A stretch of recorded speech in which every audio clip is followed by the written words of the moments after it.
Hello, everyone. Joining you for our last session of the day. I'm pleased to introduce our closing keynote session entitled Moving from Surviving to Thriving, a Dance Field in Transformation. And now I'll introduce our wonderful speakers. So first here with us today is our moderator, Paloma Mcgregor. Panelist Crybaby Cozie. We have Katy Pyle, Laurel Lawson, Eduardo Vilaro, and Nigel Campbell. I'll turn it over to you now, Paloma. Hi, everyone. How are you? Hello. Yeah, I'm so grateful to be able to join you all in community this evening, and grateful to Dance NYC for continuing to organize us together, even under these circumstances, to be in a conversation that perhaps feels all the more pertinent in this particular moment and under the circumstances we find ourselves in. And I'm excited to be in a conversation with these amazing artists about what this moment might have to do with the themes of surviving and thriving, and what our practice might bring to bear in this conversation right now. My name, again, is Paloma Mcgregor. My gender pronouns are she, her, hers. I identify as a Black choreographer and organizer living in New York City. I'm originally from Christiansted, St. Croix, the unceded territory of the Carib, the Arawak, and the Taino Indians. I'm currently in New York City, uptown in Washington Heights, in my living room with a couple of cats who may cross the screen at some point, and perhaps a 5-year-old who will come in, who's now will be homeschooling into the unforeseen future this year. Yeah, that's all for me. I think we're all going to make our introductions right now and tell you a little bit about ourselves, and then we'll get into this conversation. Eduardo, maybe if you want to go next. I'm looking at you all across your screen. Sure. Hi. Welcome, everyone. And I'm so happy to be here with you. My name is Eduardo Vilaro, and my gender pronouns are he and his. I identify as a non-disabled Cuban-American gay man. I am the artistic director and CEO of Ballet Hispánico. I'm originally from Havana, Cuba, the unceded territory of the Guanahatabey tribe. I am currently in Irvington, New York, the unceded territory of the Lenape and Wapinger tribes. Or Lenape, is it? I'll do better next time. I'm thrilled to be here. Thank you for having me. Paloma, did you want me to say anything else? Let's get our Can you also do a brief physical description? Oh, yes, I'm sorry.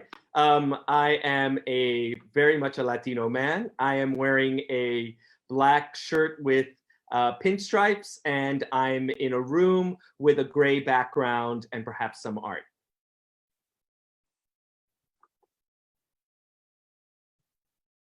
Am I next? Okay, hi. My name is Nigel Campbell, and I am the co-founder and artistic director of Move NYC and a director of Gibney Company in New York City.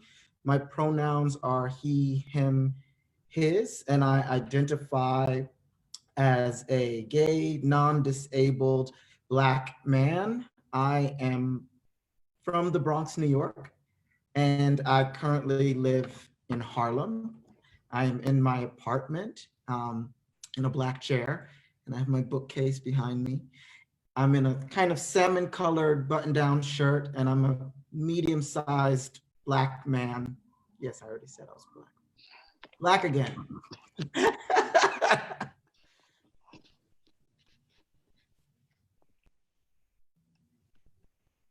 Katy, you want to go for it? Oh no, Crybaby, you up? I am up. Yes, my name is Daniel Holloway. I am a male, and my pronouns are he, his, himself. I identify as a heterosexual male, Black male. Not 100% sure of my ethnicity. I know a couple of things. My father is a Jamaican Mexican. My mother is African American and Cherokee Indian. I am born and raised in Harlem, NYC. I am currently residing right now in Brooklyn. I am a not so average size man, I suppose. I'm about 6'1", and I'm wearing a periwinkle blue crew neck sweatshirt that says Litefeet Nation. I have freeform locks, and I am the founder and creator of an organization called Litefeet Nation and Breakfast Club EAT, Earning All Together.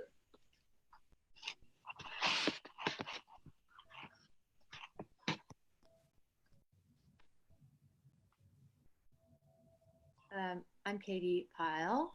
I am a genderqueer, lesbian dancer, teacher, producer, choreographer, and the founder and director of Ballez. My gender pronouns are they, them, theirs, or she, her, hers.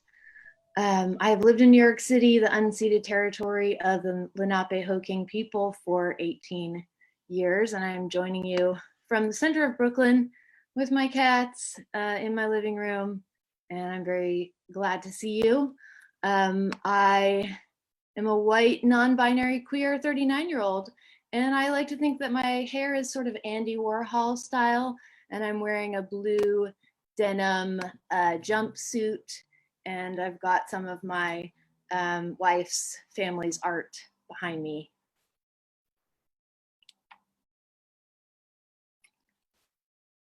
And I think we're down to me.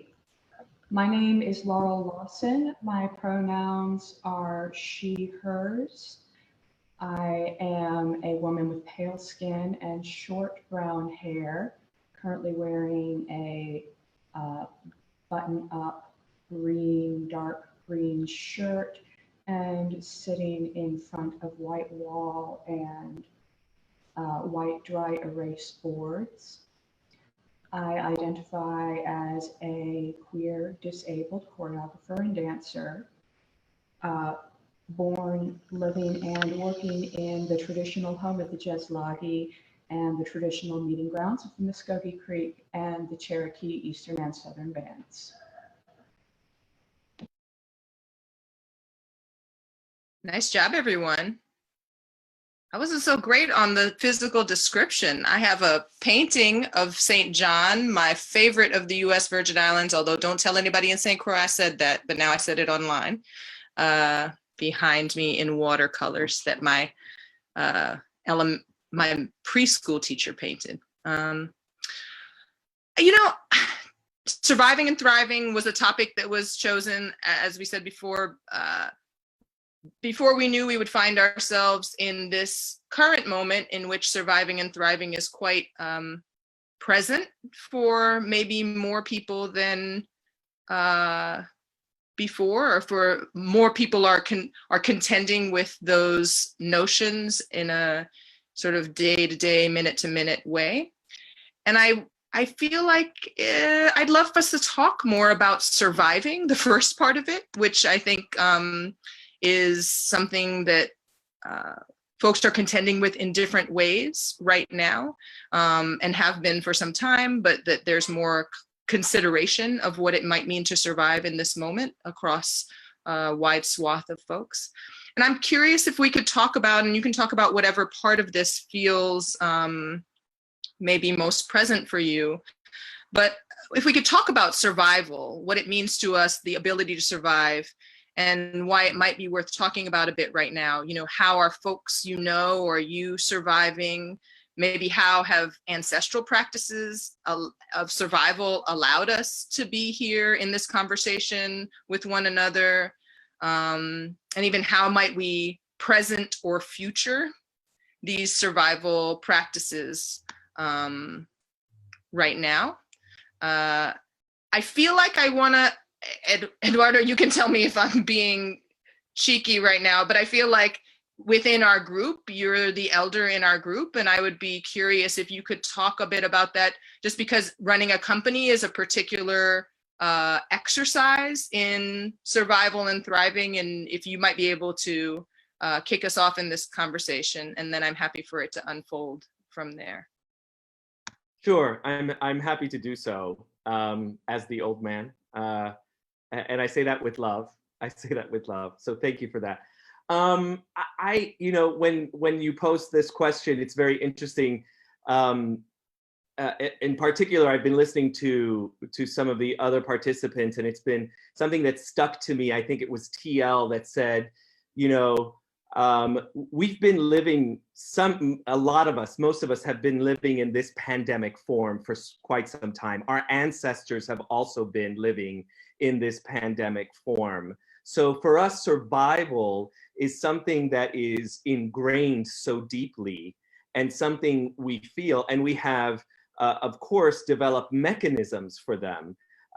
For those of us who have multiple areas of being marginalized or oppressed, we have developed, again, a set of tools of how to do that. And so in thinking about survival, I just want to say that survival is not a negative word nor a negative concept. It is a space that allows us to find different ways of maintaining who we are as a cellular being, right? And who we are in these concepts of and these structures that are centuries now of colonialist oppression. So when I think about survival, I think, oh my goodness, I'm really prepared for this. In so many ways am I prepared for this. I'm prepared for it because I've been down this road, and on a day-to-day basis with micro kind of survival issues I still want to thrive. And so immediately our default mechanism is, I'm going to survive, and this is how I do it. One of the beautiful things I think that we have as artists is that we always come together. So this is not a new thing for us to come together. We come together because we've only been able to survive because we are together. So I think that it's very important to understand that our way of making work and creation opens up even more possibilities. And if we can show this to our audiences, to all our constituents, the need for our forms and who our artists are, it's going to be really important to get us through this. And then the other thing, I guess I want to talk a little bit as the person who runs a mid-sized organization.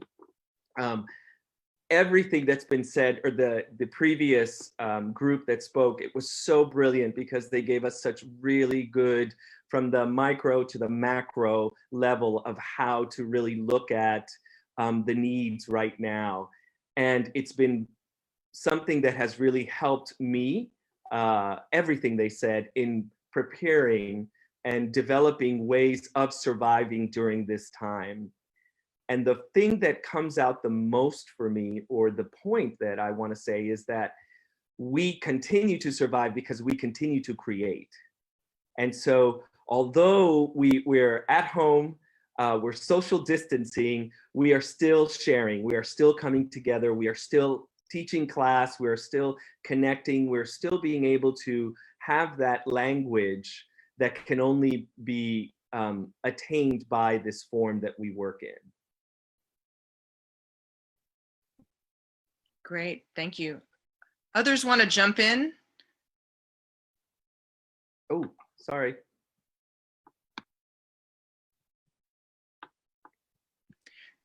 I'll say that a couple of things. Great, Nigel, I see you. You're coming in. That's great. Yeah. I was just thinking about some things that are coming up for me as Eduardo was talking that I'll just pepper out there as we're talking around relevance and the relevance of our practices and our ancestors' practices, and also adaptation as part of this, all of what we're talking about. Okay, I'll sign out. Yeah, Eduardo said something that really resonates with me, which is just that no matter what, we keep creating. And when I think of survival, yeah, I kind of think of just staying alive when I hear that word.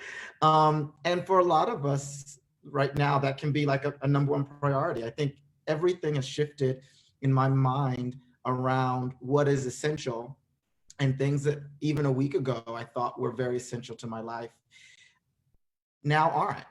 And so I think that with everything that's going on, we have an opportunity to continue to adapt so that we can continue to survive. And the world is different today than it was yesterday or 2 hours ago.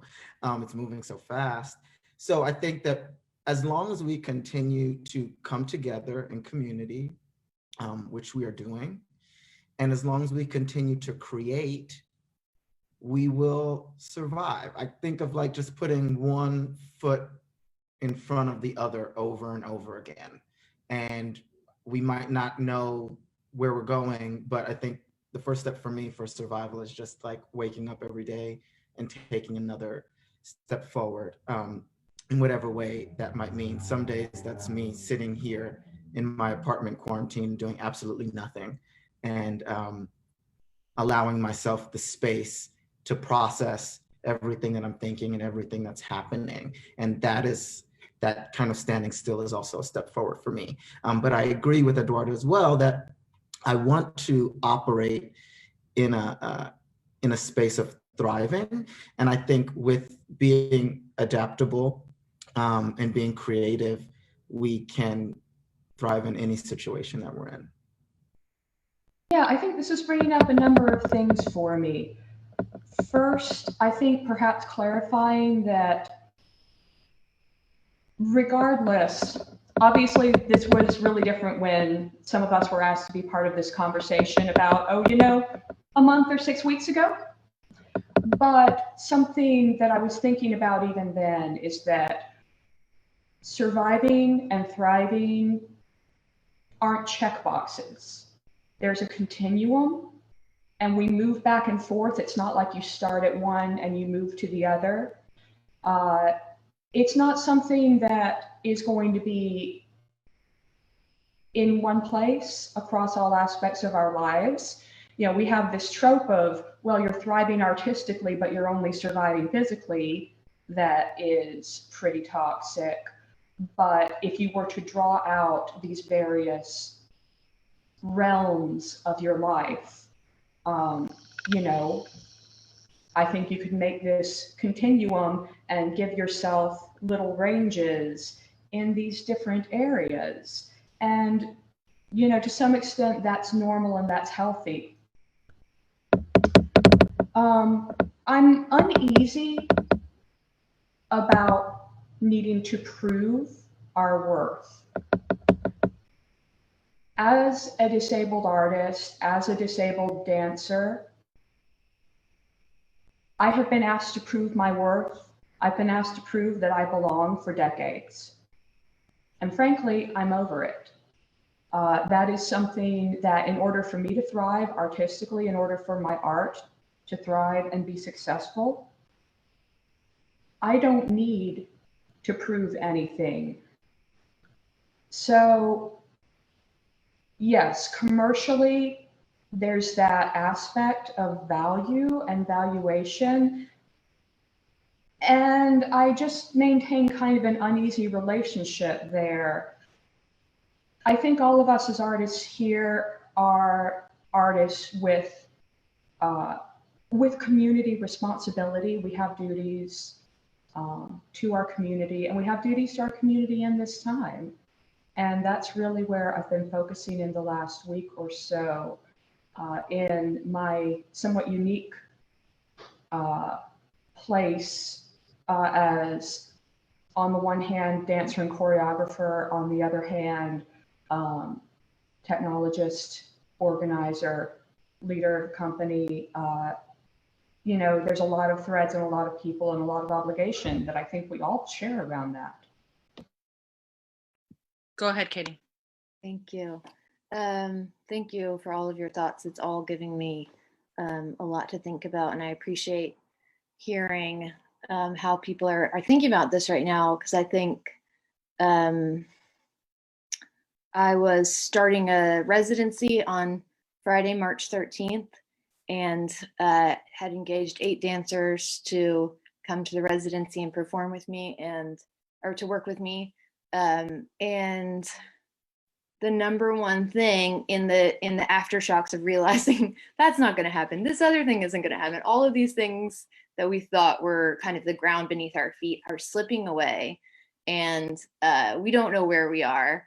A couple things came up, which are, the improvisational practices that some of us use that I feel are very dear to me and are part of my lineage from my teachers, to be with not knowing, and to find ground where there is no ground, and to feel sensation in my body as a way of not dissociating from my body, because I have a lot of experience doing that too in relationship to my gender or my identity or any number of different kind of situations arising. So that's been super helpful for me to just like survive on a regular day-to-day basis. And that's what feels the most important to me right now. When I went to kind of rethink how to go through every day, I just wanted to talk to each person that I'm working with, that I'm connected to, and just say, do you have food?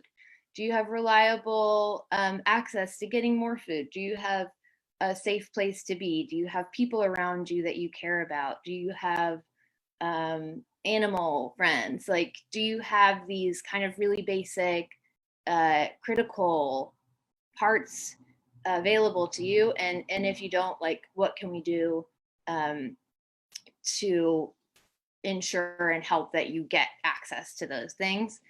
So that does feel very much like part of a practice that's always a part of rehearsal practice. We come into the room together, we check in with each other. How are you doing? How's your life? How's your relationship? How's, this kind of, whole world around you? Because it's not just our art form. Our art form, I feel like for me, is created from the true, real conditions of our lives. And that's the inspiration to me, and that's the power of it to me. And it all comes through relationship and through all of this kind of basic life stuff, which I also really relate to what you were saying, Laurel, about this continuum of surviving and thriving, because I feel like it's constantly in flux for so many of us as artists who don't have value in any kind of way outside of our particular communities or outside of folks that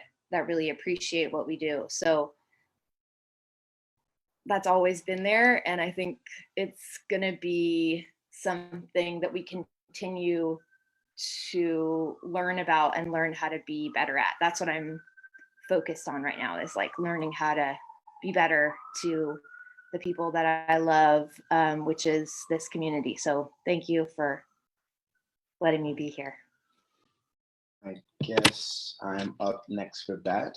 Just chiming into what Katy was saying about being better to those, in my everyday life, people we are all connected to in this time are, it's the awareness that I'm really, really appreciative of, and just how closely we've been able to come together in unfortunate times. I say, to say the least, that I've been just diving in a little bit of just not having the need to do anything.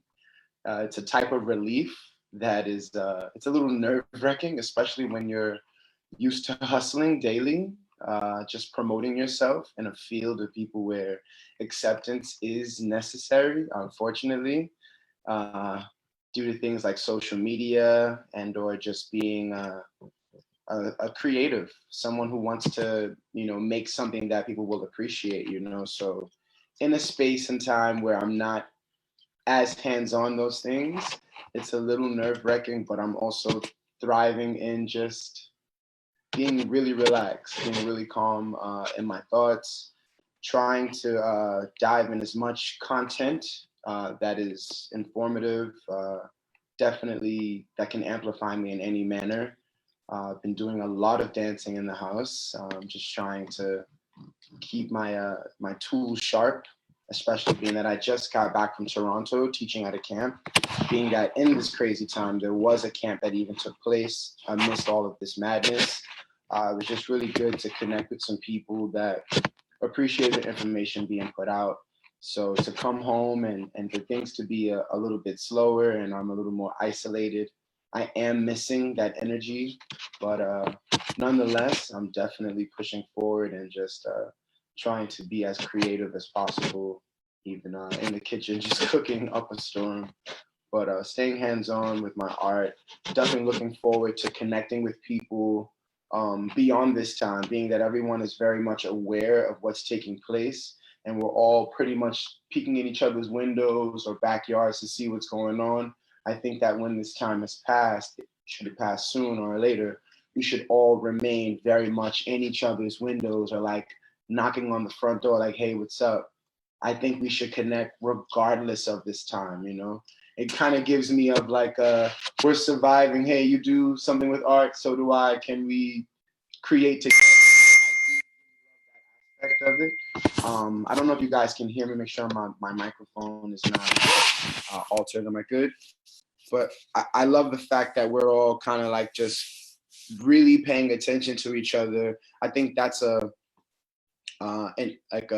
very what's the word I'm looking for? Just a natural thing. Like, how are they surviving? You're like peeking in. We're all being a little nosy in the most positive sense. We all want to know what's going on and how is everybody else doing it, and just trying to find balance in all of those things. And once again, very, very appreciative to be a part of something like this. You know, it strikes me that several of you have talked about, there's been a thread that's about slowing down, about sort of honoring what we already know and not having to sort of prove its validity in the marketplace. You know, we live in a marketplace. I mean, this whole place was founded on like, what's your product? What's the labor that is required, and how much are we going to value that labor?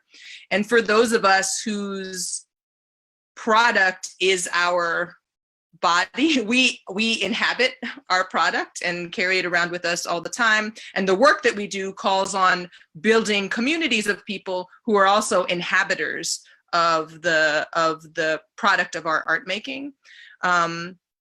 I'm curious about a couple of threads of things. You know, we talked a bit about this earlier, but around the notion of slowing down and the hustle. You know, this, you know, my Google Calendar kind of drives my life in a lot of ways. And I'm really, you know, pretty, you know, a couple weeks ago, it became clearer to me, oh, you know, the next few weeks is uncertain. And now I feel like, oh, the next few months is kind of gone in terms of work and in terms of contracted work. But I'm also looking at, like, oh, that means actually I get to spend more time with my child, you know, who I kind of lament that our structure calls on me to work and her to be in school, and for me to get her, frankly, for some of the most cranky hours of the day, which comes to define some of our relationship, you know? So I'm kind of looking at that. And frankly, I think, Daniel, you said this, you know, there's an element of relief to the, like, knowing that everybody's having to kind of step off of the grind for a moment. So I want to ask too about I think I'm going to push about our practices again. You know, we spend so much of our time in process as art makers. Like, and we know a lot is produced during that process time, but the value is largely put on the end product of like what are often quite long processes. Now the whole country and world is in a slowing down practice everywhere, that's calling on all of us to be a little less product oriented, a lot less product oriented, in fact, a lot less profit oriented, maybe a lot more community. How do we value the assets we each bring into any conversation, into a hallway in your apartment building? You know, who has what across the street? I'm curious about what you all are thinking right now in the moment about the possibilities, and also what that might have to do with any notion of thriving, because we're all going to have to, this is not going to be a quick thing. So we're all going to have to practice this for some time, which as dance makers, we know means that we may become different. And I'm curious about where that difference may take us in your eyes, or where you see it right now if looking forward doesn't feel relevant. Yeah, that was a lot of little prompts. So whatever of that feels juicy for you right now, go for it.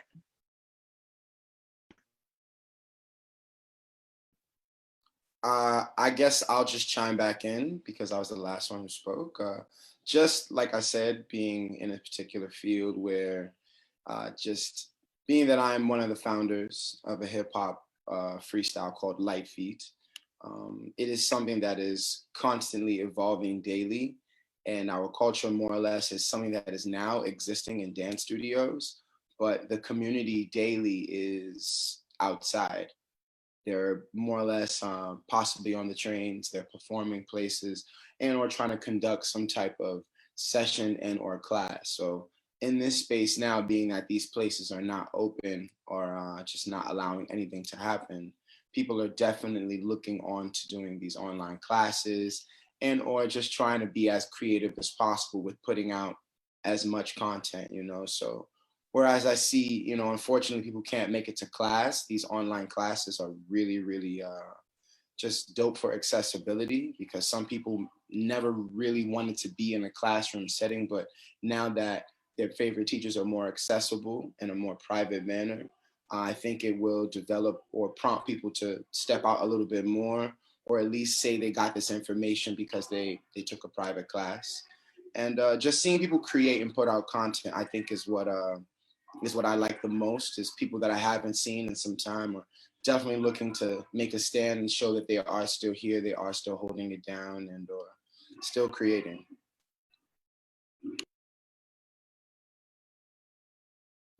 I feel like I haven't really slowed down since this happened, because like I said, I had this residency that started on Friday the 13th of March, and I've been in a lot of meetings, communication, scheduling, all the things that we hate to do, I think, as dance makers, trying to, you know, schedule with people, and also trying to then, you know, put myself back in a position of like, I'm gonna wait. Everybody needs to travel. Everybody needs to figure out where they are. But I do feel like I've been in a state of treading water and going ever since, well, really before in early March, because I've been also teaching 5 days a week and preparing for this residency. So I've been trying to maintain my teaching practice, because that's also been something that's felt really powerful and valuable to me. And I've been trying to do that online. I tried YouTube Live, I tried Instagram Live, I tried Zoom, and I'm just like keep on trying these different things because I have anxiety, and it makes me feel better to just kind of try things and to continue. And I know that that's totally like a different thing for each person and kind of what we need. And I don't believe that what I'm doing is a good way or a right way of approaching this, but that's just kind of what's happening for me right now. And I've been, you know, set back on my chookus a few times with technology failing and not being able to go forward, and then having to kind of sit with the despair of this moment, sit with the feelings of this moment. And what's helped me inside of that is to improvise in my hallway. I still put that stuff on Instagram because I'm a Leo and I need attention, you know, so like that's also one of my survival basic needs, is to feel like I'm in a relationship with other people as a performer. So you know, I'm trying to balance that out right now, and doing a lot of checking in with my spiritual practices to try to help me with that. But yeah, we've been having rehearsals are kind of starting, and I've made like a model with the dancers that I work with of how we can kind of start to approach the material we're working on. The show we're working on is called Giselle of Loneliness. So like weirdly a lot of it works. It's a bunch of solos about despair. So that was already decided 2 years ago. It's happening now. So that's what we're doing. And for me, it feels excellent to be able to stay in relationship with the people I work with, and also be really, I actually genuinely feel fine if they're not able to work at certain times, if we need to be out of touch, like that's totally okay too. I feel like it's important to, I've been thinking about this phrase, the window of tolerance, to kind of create a space where it still feels safe to enter into our practices, which for me and my work are very emotional, very psychological, very deep in kind of excavating traumatic histories of how ballet has oppressed and suppressed different people's bodies. So that's the work that we're doing.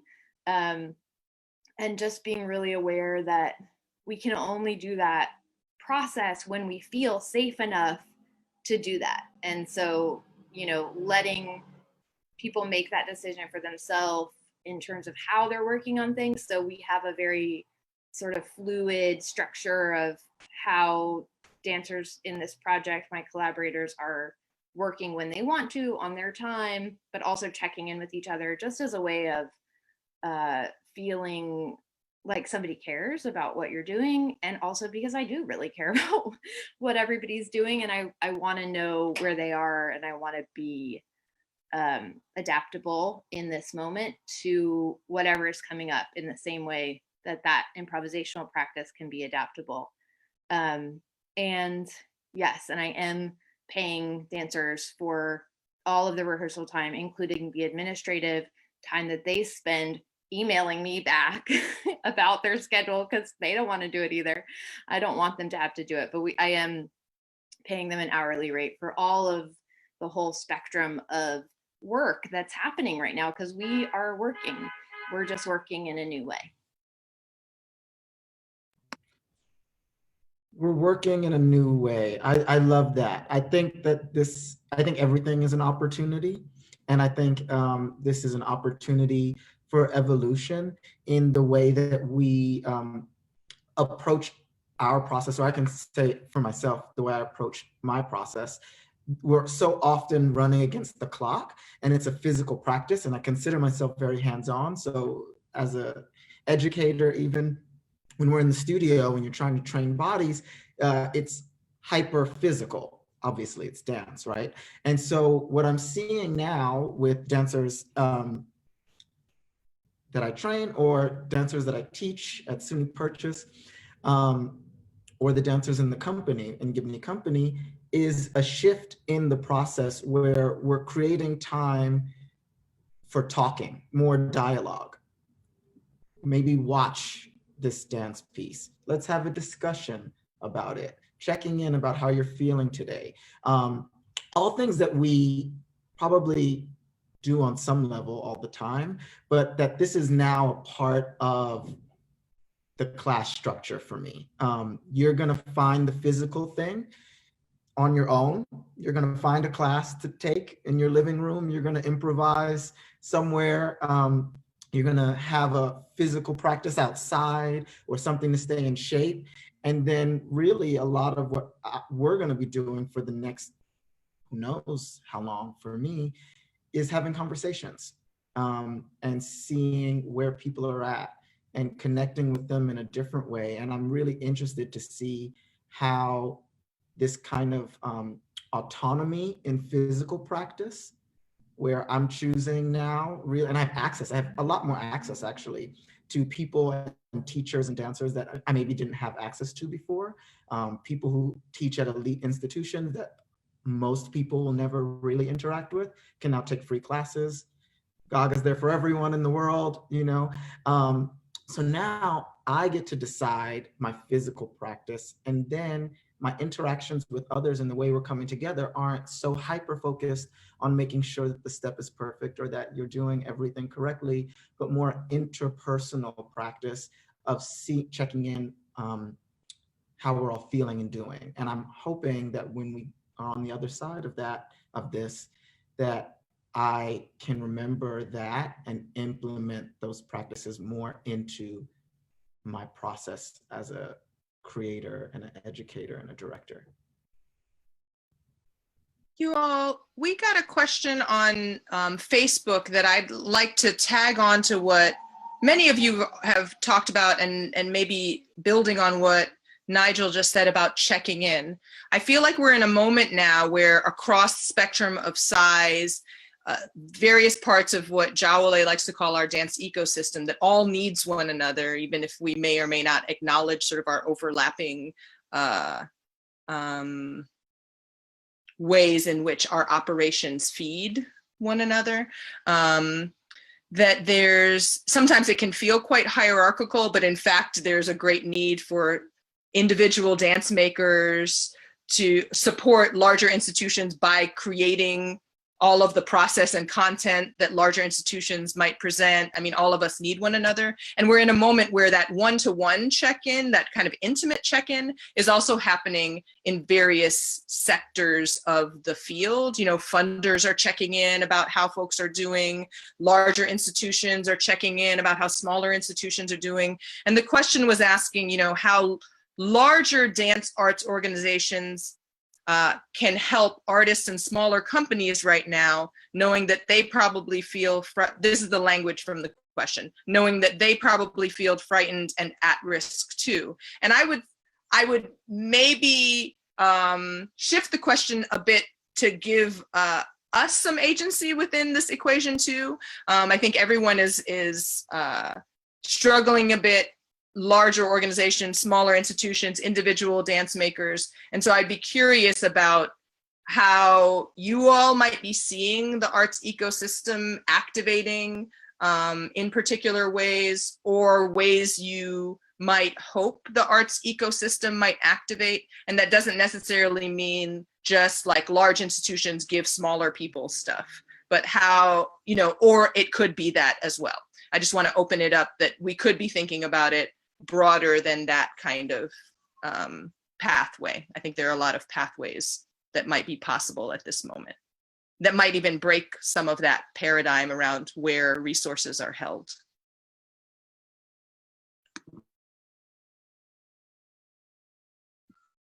Are you seeing anything? Yeah, please. Thank you. I will just tap into it.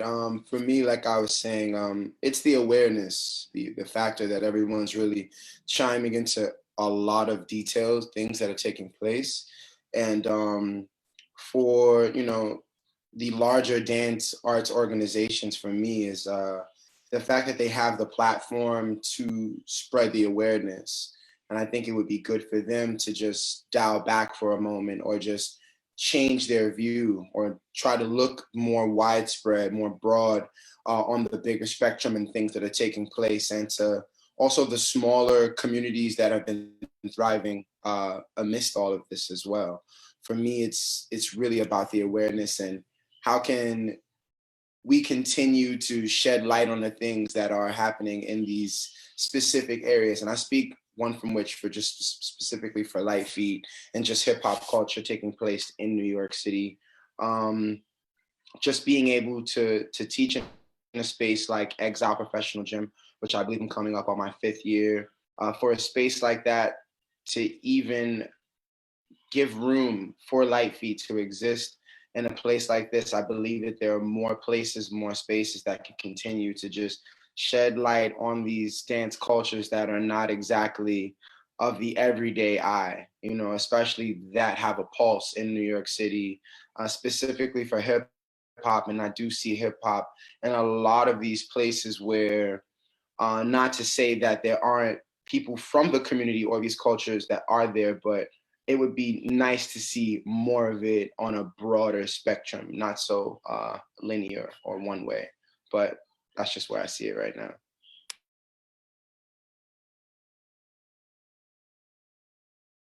And I didn't mean my kind of open-ended question to diminish the like actual financial need that people have in any given moment. Like I'll just say the next 3 months, I'm like, oh, that's like $9,000 that I will never see that I was counting on, you know? And the one thing I've advocated for is the thing that I knew I was taking a team to do. I was like, we got to figure out how to make this work, because this is other people I brought into this gig, and how are they going to make things work? And so even I would say one thing that I've done is advocate for a conference that was going online, that a team and I were going to go and help the conference participants, who are all women of color in the academy, synthesize their experience and make more connections with one another. It was something they've been talking about wanting for some time, and this would be like the 8th annual conference. And because there was a team, I felt more incentive to advocate, and I felt like, oh, these folks were asking for more connectivity. And if they just move to a platform where it's people sort of presenting online, there's a missed opportunity. So how can we, even though I'm a Luddite when it comes to technology, how can I look at my practices and what we might have done in person, extract the values that are undergirding those practices, and create adapt a new sort of form and forum. So it's actually felt quite creative to be in this conversation, and they went for it. They're like, oh, we never thought about that. And we made some proposals and suggestions. Oh, we might do that. And they haven't worked with us yet, but they're inviting us for next year's conference. And so I feel like there's that's the kind of advocacy that I think I do when other people are involved. But it was going to an institution that's much larger than us and advocating for this team, and maybe even advocating for, like, you should still give us the per diem because people are trying to live and work, and so that's, I don't want to diminish with the way I phrased the question earlier, that there's also people's livelihood and life and ability to buy food and pay for where they're living, like, on the line right now. I just want to respond to a couple of things, because I think that, first of all, this pandemic is affecting everybody. So big, small, in the middle, the focus has moved to, like, the topic that we're here, to survival and how to then thrive.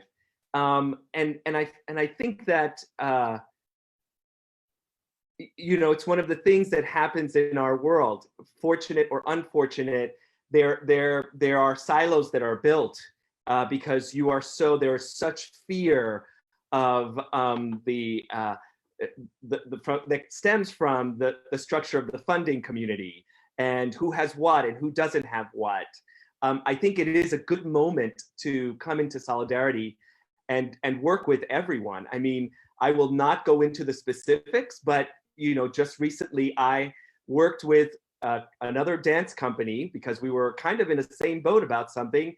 And so, you take your actionable lists and work with it. Call your funders. So how are we doing it? And make sure that you tell, oh, by the way, this person is also going through this. Let's talk about that. Who is this person? Did you call that person?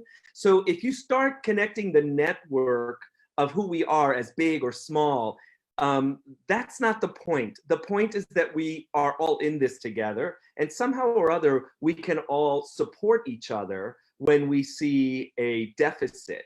That's what I don't want to go. I personally am responsible for a community of young people, dancers, New York City public school kids. And my first responsibility here is to make sure that I'm learning from this, that I am looking at different ways of, and it's going to change me. I'm already I'm a big lister. I make lists. I'm already seeing, okay, so this is how maybe my staff will work after this, right? This is maybe how this might go, or this, when I invite another choreographer into the repertory, how will that be? And I think that if we just use this as, it's a fearful time, but there is opportunity. And so I need to connect to all those constituents that I just mentioned and develop ways of continuing their creativity, because that young 7-year-older who doesn't get to take class is at a deficit. I can't give that. I can't allow for that. Personally, me, I take this very serious, personal. So I need to be creative. So the process is now, with my dancers, hey, what can we do on social media? What's next? Bring them into the conversation. Someone else was just talking about how you bring people into the conversation of creativity as we're at social distancing. And I think that's really, really important. So understanding that we can not only be in solidarity to help each other with the problems that we have, but also learn to develop those new processes that might survive later on.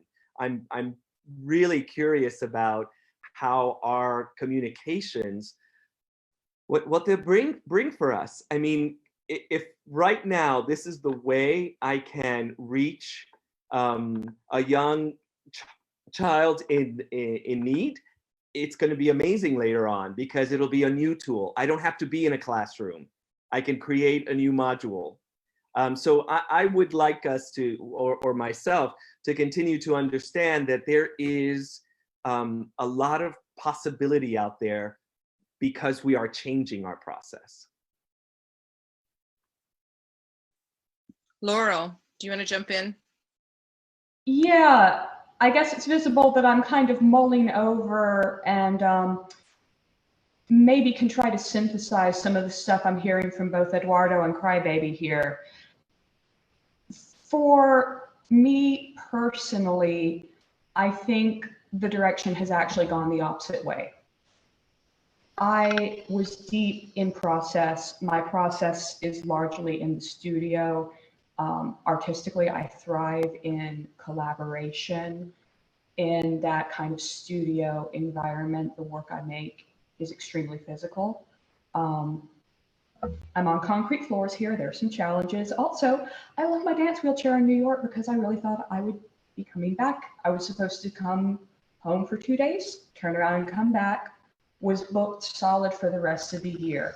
You know, it was going to be a really incredible year in that regard. I was also feeling a huge amount of stress because that was booked in rehearsal process and in performance, and there's all this other work here that wasn't being tended to. So mode switching, again, for me personally, into the desk work, into the administration, the organization, the writing, where I feel like I'm actually focusing on product right now. Things that can be put out. I'm talking to other people, other artists about focusing on product, things that they can use to help them survive in this moment. I'm talking to my community of disabled artists and disabled people. And, you know, as a note, we have so much rage right now. People have been asking for conferences to provide remote access, you know, for classes to be made available online. And for a long time, it's been, oh, it can't be done. Oh, it won't be as good an experience. And let me tell you, we are bloody fucking furious right now because, oh, 3 days, everyone's online. We see you. So we're working through these kind of product conversations, bringing things to market. And I'm hearing this from Chrybaby, I'm hearing this from Eduardo, particularly around creating these kind of online teaching products, putting them out, getting them to a broader audience. In technology, this is part of what I do. I'm a product architect. I lead a consultancy that, you know, we're lucky. My company was already full remote. Not a lot has changed for us, except that I'm doing a little tighter checking in with my people, trying to make sure everyone is safe and taken care of. But yeah, again, I'm not sure as usual, I'm not happy landing in one place or the other. I think there's a lot of different ways we can look at this. And some people, sure, many artists, I think, are diving into the research, the thinking, the meditation, looking at other pieces, other classes, talking to your artists, and that's amazing. And then there are a lot of people also looking at, okay, how do we create a product in this new setting? How do we create a product when we cannot be on stage, when our performances have been canceled, our classes are no longer in physical space?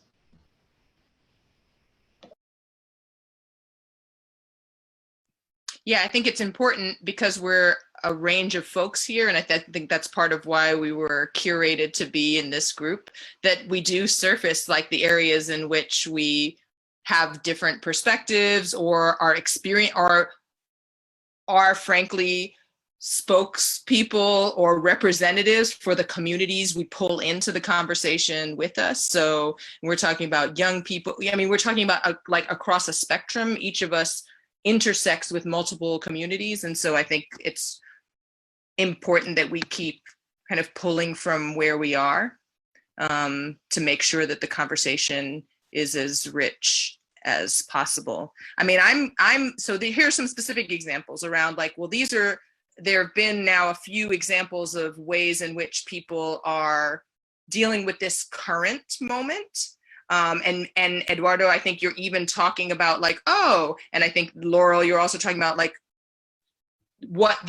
how this might come to bear, how the practices of this current moment might come to bear in the future. You know, I'd be curious about any field shift. I mean, we're in the thick of the beginnings of this right now. So we might not be thinking North Star, but I'm always going there. So like, what are the ways in which the adaptations that are being made or the digging into practices you already had at work? What are ways in which you might be seeing those as having potential beyond this crisis moment? You know, the cat wanted to talk about that too, so.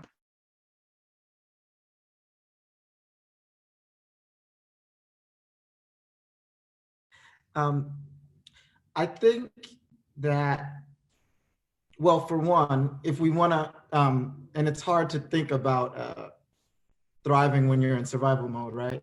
But I think what we need to continue doing, and everyone has touched on this, is really getting creative and seeing what each, and this goes back to the other question too, what each person, artist, institution has, and not get into a fear-based mindset where because all of our gigs are gone or we're afraid of this funding that we become insular to try to hoard whatever it is that we do have. I think for me, thriving versus surviving is shifting from a scarcity mindset to a mindset of abundance. And even though we're in really uncertain times, that is, again, just an opportunity to get creative. And so I think we'll be most successful, hopefully, if we take from this that we don't want to scramble for our little piece of the pie, but if you have sugar and I have flour and you have fruit, why don't we come together creatively and just bake more pies? If the funding landscape might, I don't know what's going to happen, but maybe they'll get more conservative and stick to who they're already funding. And as someone who created a nonprofit 5 years ago and is just breaking into this kind of world of foundations, that's really scary to me. So what are other avenues for us to approach funding? What don't we need? What is excess and what is essential? Again, that was something that I talked about much earlier. And then for all of us, what are the partnerships that we can make? What is the equity that we have that's less transactional in order to keep ourselves going? I think also as someone who works for Gibney, which is an institution, I think a lot of the force, the people behind Gibney are all artists. I would say 99% of the administrative workers at Gibney are artists. And so I know one thing that Gibney and Gina are doing to support smaller artists is to really do everything that she can do from an institutional standpoint to try to keep us working working remotely and keep us on payroll as long as she can, knowing that there's a team from an institution that can maybe have a greater conversation with larger funders who might help with relief efforts. And so if she can keep funneling that support down through to the artists that she works for, maybe at least I have one less thing to worry about. So that's a kind of direct way that I can see institutions helping smaller artists.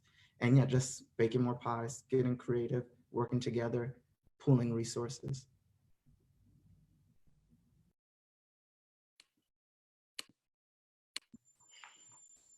I just had a couple thoughts maybe to share. My cat's disappearing right now. I want to just say thank you, Laurel, for what you said about accessibility. I feel like that's been a really present topic in my mind about communication, like how I communicate ideas and the privilege that I'm used to being in the studio with other people who can get to that studio. I have, been motivated by crisis in my life, or by need, or by things that became visible to me that I hadn't recognized.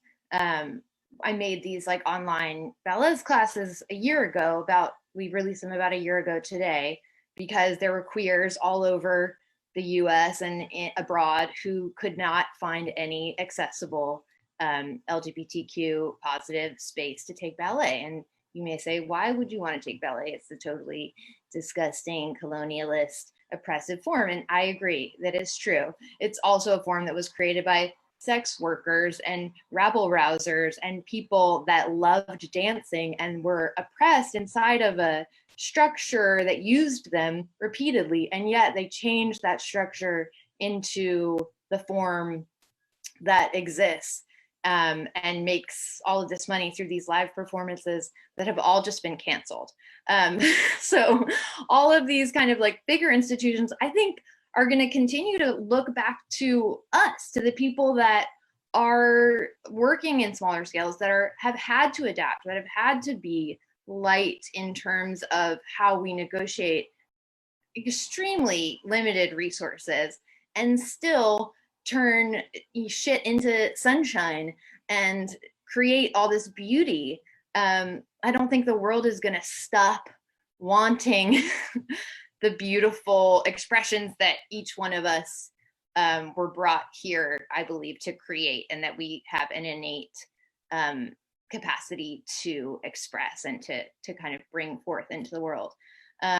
So yeah, that's it. I think the world wants our freaky power and will continue to want it, and we can continue to respond to how it makes sense for each of us, working in our own selves and working in our communities, to bring that out into the world in a way that makes sense for us. They can't stop. We're too valuable, we really are. So I just am believing in that right now, and knowing that history has also proved that to be true, even if it doesn't explicitly tell those stories. If you look beneath the visible history, we have always been here and making and creating. So that's it from me. I want to touch in really quick, and then we'll come back in here because this may all be connected. But I want to loop back to Laurel's note to us about rage and the moment that we're in, and when broader populations catch up to visionary action of marginalized people. And if that is not the appropriate language, I think I'm speaking from my own eye in terms of like what Dancing While Black has been trying to push. And I feel like I'm really curious about thinking about the margins, which all of us have introduced ourselves. We have some intersection perhaps with the centers and the margins. And so I think it's a really interesting conversation for this group of folks to have about this moment and what this moment, the equity conversation that's been had sort of ad nauseum in the arts field and beyond, but I'll zoom in on dance in particular. Some things that were said earlier at the beginning of our conversation about what we've always known, about how we've always known how to make it through, all the way back to what you just talked about, Katy. And this notion that suddenly something is happening that a community has been positing as necessary for some time. And I wonder if, Laurel, maybe you could talk a bit more about that, and if that might also instigate some sense around the connection between, I guess, struggle and thriving, because I think that this thing that you posited is not just for one community.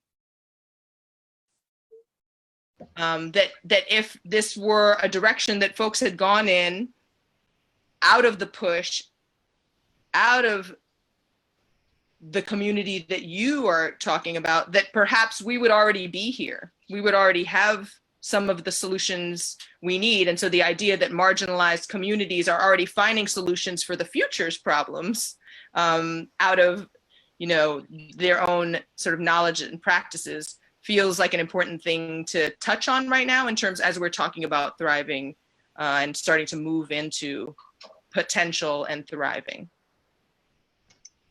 Yes, and I think that's something that everyone in this panel is deeply aware of, that all of our communities have not only strengths, but this deep knowledge in specific areas that is not realized or not expanded on, not carried through in practice to the broader culture, because frankly, we've developed it because we need it. In the very specific instance of disability community that I was speaking to, it is true, there's a saying that accessibility benefits everyone. That anytime we make something more accessible, we don't care if, we don't say, oh, only people in wheelchairs can use that ramp. Everyone else has to use the stairs. Hey, the ramp's there, come use it. If we can have remote access to a conversation, to a space, it's not the disabled folks saying, oh, well, you have to prove that you need this before you can use it. Everyone use it. It's great. So these kind of things benefit everyone. There's also the way, the knowledge, the traditions, the practices that we each hold in community that that are pertinent to this moment.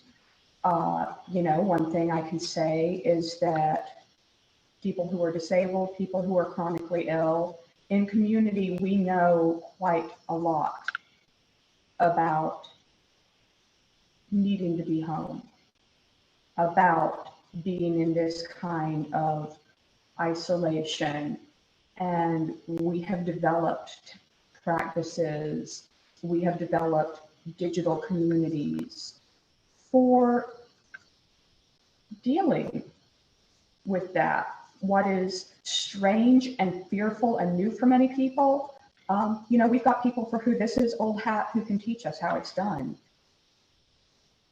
But it's I know each of you has those things that you can offer from your communities.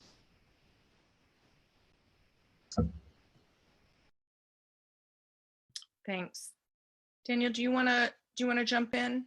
I know you were about to, you had something to say. Yeah. I was just saying that just how privileged I am to be speaking to all of you and wondering in this time, how are we going to all collaborate? This is something that is, because of this particular time, we've been able to come and do this, but it's like beyond this, will we be able to work together? I don't know if it wasn't something like this, would I be able to cross paths with either of you? And to be in this now, I want to know, is there a possibility in doing so? Because I think that's definitely the future, is collaboration, is definitely using each other's platforms to spread awareness. And maybe one of us is the key or the answer to some of the things we've been talking about, Great. So let's go to the beyond. We're in the home stretch of our, well, we've got more time together, but I think we can start looking toward, we opened up to the field, this question that came in that was asking sort of about, that I think was leaning in toward the model that we have had up until this point, which sometimes feels very one way, like what does the large institution give to the artist? I think we've already complicated that picture. I think this notion that artists have been bringing forward to the field what the needs are, and this might be the moment where folks can actually hear it and make the change. It makes me curious about what might, not the field at large, that's, big, and we don't impact every part of that, but we do impact the part that our work is doing in our communities and with our art making. Like, what might our work look like coming out of this moment? You might say it looks the same and tell us what that is, but, give us a description of what this moment is doing for our work that we think we're going to carry with us into the next moment. The things that the learning that's being had that we think, oh, and it could be aspirational, it could be very specific, it could be quite broad and poetic. It could lean into the senses. This is what it would taste or feel or sound like. But I'd love us to talk a little bit about that. We've got some more time together, and I think we're going to open up in about 10 minutes or so for other questions if the folks who are listening have more questions.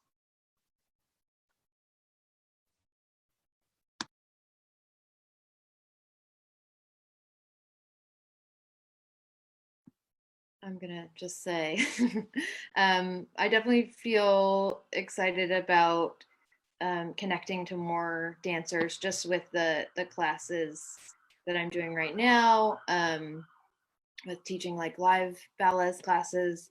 I've met a bunch of people in the past 4 or 5 days that I never could have met before, just through Instagram and, different social media platforms. And I definitely want to continue that and continue to think about, really how to create work that doesn't have to exist in the same time and space, where we don't have to be in the same room. That just feels like it's hitting home for me, for a lot of people I care about. My parents are in Singapore, and I won't be able to see them for a long time. I want to share with them the work that I'm making. I want to share that with my other family members that live there. So just kind of thinking in this more, the think globally, act locally phrase is coming back from the 90s for me right now. And just like think about how we can be connected, but also how we can be present to the people that are in our community and redefine what community means. And I don't know what the work is going to look like. I really have no idea, and I love being an experimental artist that I don't have to know.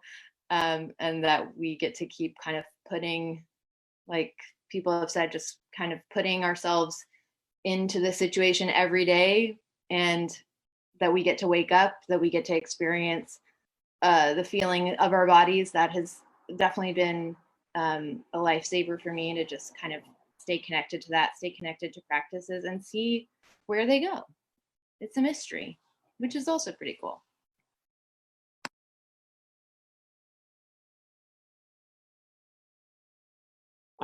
I'll pipe in if no one else will. Yeah, I think all of us, there's so you're talking about the 90s, and maybe I'll take us back to the 70s. I think that this generation of artists have really cracked some major fissures into, although it might not feel like it, into what we deem the dance field. And we need the rage, and we need it's like Laurel started with, it's a continuum. We need it all so that we learn more. And I think that I'm hopeful that this will really transform the field, so things are not so hierarchical, in the sense of even the way artists work with you, where they are more pliable and flexible, and oh no, I can't do that because I'm not on business class.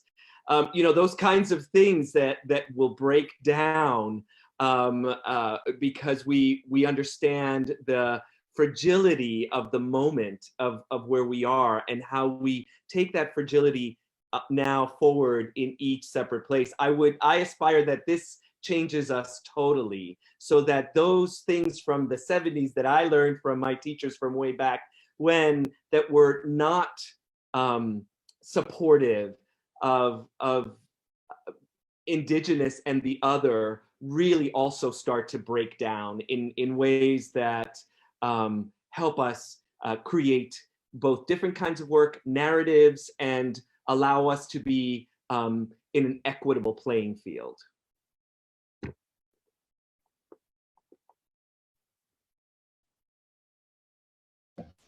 Go. So quickly, Nigel, and I think this might be something about where you were going. And I wonder if part of what we carry forward is truthfully some knowledge about what is necessary, what is useful, what feeds us artistically, and thinking about really not just what do you need to survive, and is thriving just one level beyond that, but what does this truly look like? Nigel?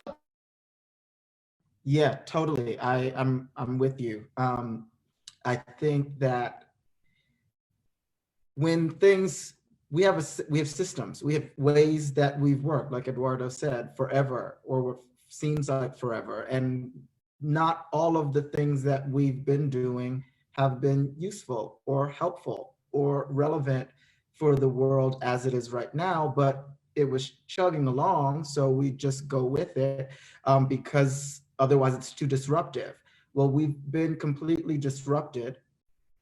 And so I think sometimes while breaking hurts, and it's hard and it's difficult, that creates space for us to rebuild in a way that is more inclusive, in a way that is less antiquated, in a way that we've really now gotten to, what we're seeing everyone do right now is getting to the core of what drives us and drives our art. All of our shows are canceled. We can't take class together in the physical space. We have to worry about funding, but whatever it is that actually draws us to our art is now fully exposed, because that's all that we have left.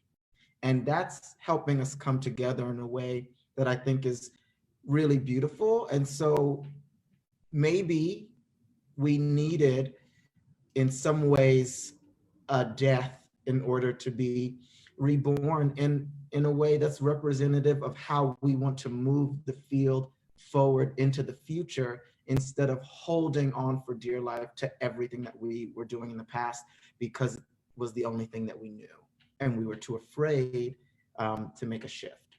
So I think if we keep this core thing that we're finding about what drives us every day to make art, no matter where it is, no matter what the scale is, and build out from there, I think we'll have the opportunity to see a field that is much more representative of the world in 2020 and beyond.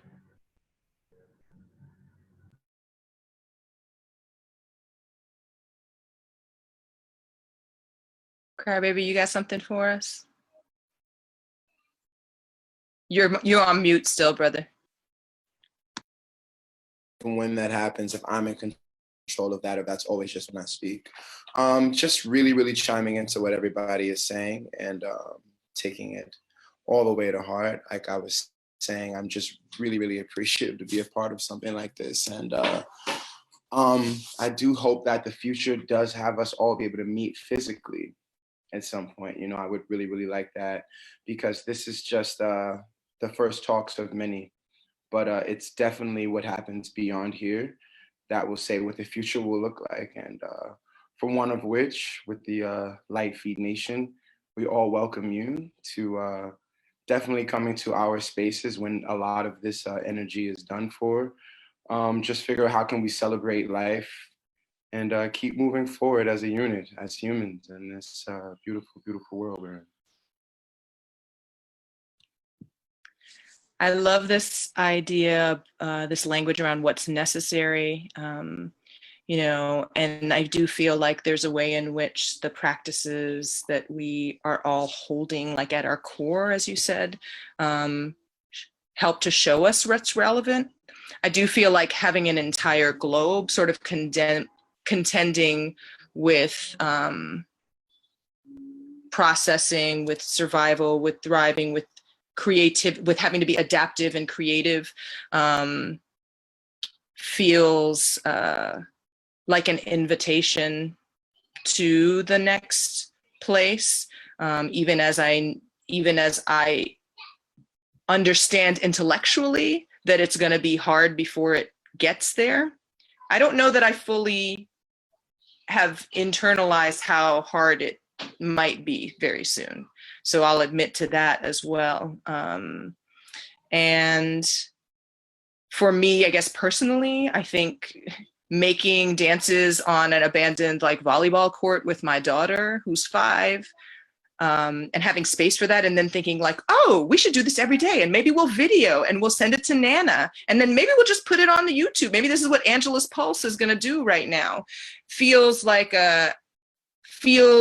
field changing to me, because I also think that for us as dance makers and parents, it's not like the field is not actually that forgiving. There are pockets that are, but there's quite, it's just complicated to navigate that, those realities. And I actually think if we're a community, there should be more intersection across generations. There should be more space for 5-year-olds to show up at shows, and, you know, for it not to feel disruptive to the art. You know, I think there's, that's an area that's opening up a lot for me as we spend this time together being creative as a family.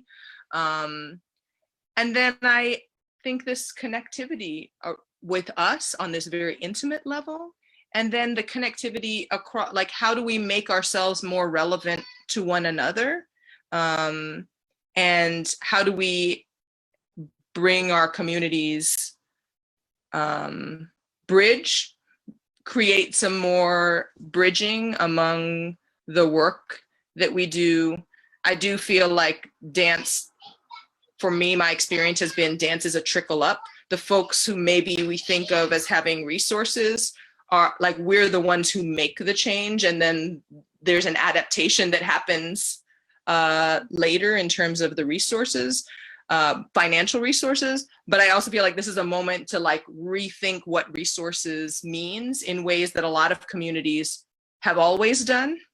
And so I this cyclical, like Sankofa, like you go back to move forward, feels very present right now. Like, what are the ways that have been sustaining for communities and cultures for some time that move us forward, and what are the things we have to let go of? that we no longer need to practice, that are no longer relevant. So I appreciate all of you for all of that aspiration. Do we have time for questions? This is the part of moderating that's a little more confusing because I'm not on the Facebook, so I don't know. Oh, great. Alejandra's going to help us out. Hey, we actually, you've all been answering all the questions internally already and have addressed all of the ones that have come up through your conversation. So go to you all. Actually, I feel like if this feels like the right moment to close out. I don't know if you have any additional closing statements or anything to leave the field with. Any offering aside from these final reflections that you've had, go for it.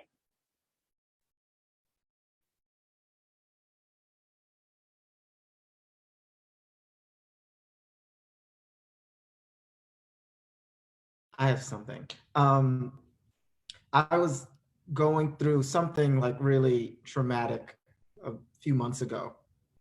And I was actually, I was in therapy to just figure out how I was gonna get through that moment. And this goes back to what Eduardo said in the very beginning.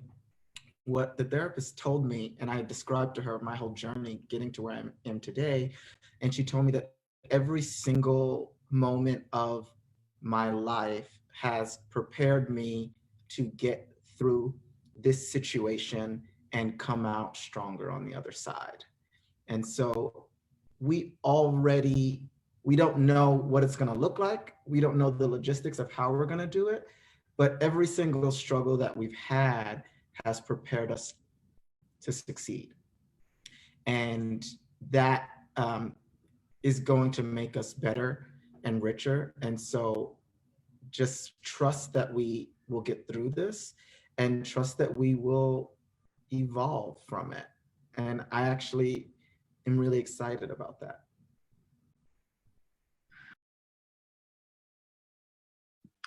In Emergent Strategy, the book Emergent Strategy, Adrienne Marie Brown, and she references, I think, a couple of people who have informed this idea, but references the turning toward a new way. So rather than thinking of a new way as being we tear down and destroy what was before and then we rebuild something else, which is actually a pretty colonial way of looking at evolution.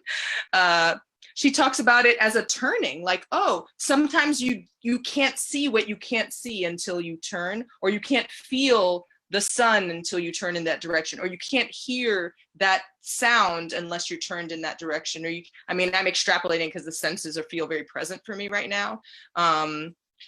You can't taste that thing on the wind if until you turn that direction. And so, I mean, this is a moment where the world is turning. And so that it does feel like a moment, like we don't have to do anything more than what we've done. The world is turning. How we show up in it at this moment is where the change will be.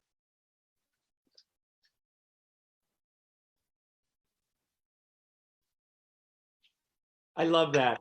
Thank you for that, Paloma. It is, we have it in our practice. Change the facing, everything we do in the studio can help us. It's not the only thing, and I'm very well aware that everyone has their own process, but I think within our artistic process there are ways. It's the only way that I entered into taking over a certain aspect of this organization, is because I knew I had ancestral process. And so that we have those. And I'm so glad you said that, because we're just at the start, as has been noted. But I think if we continue to strive through with creating visually what this process might take us to, it's going to be really fantastic. But I am honored that I was here. I'm thrilled to meet everyone. Crybaby, you're welcome to come over whenever you want. I'd love to meet you. So let's do this. And everyone else as well. I know Nigel already. Count me in. Definitely count me in.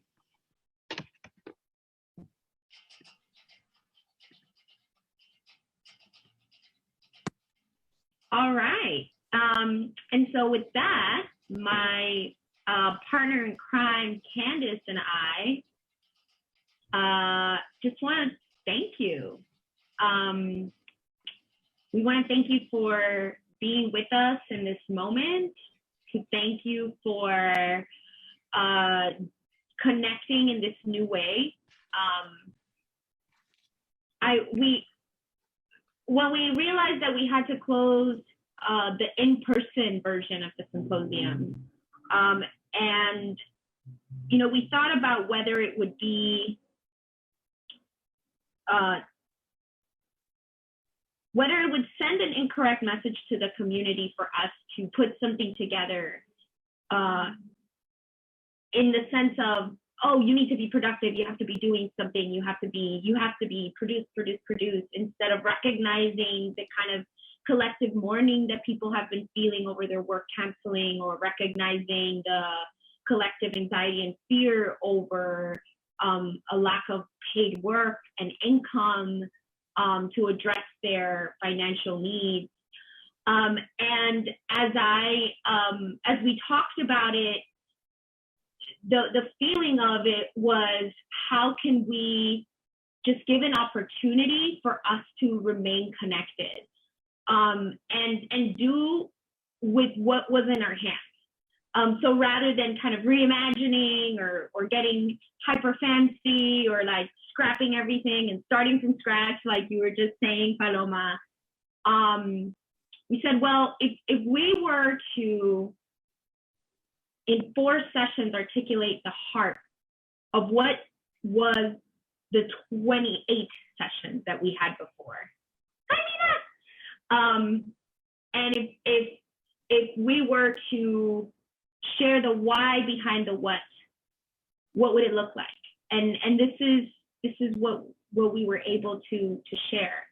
And to you all, the artists that are joining us, and the artists that are joining us, and the artists and cultural workers, and many folks that are joining us digitally, we hope that it's an offering of love to all of you, and that it's an opportunity to remember that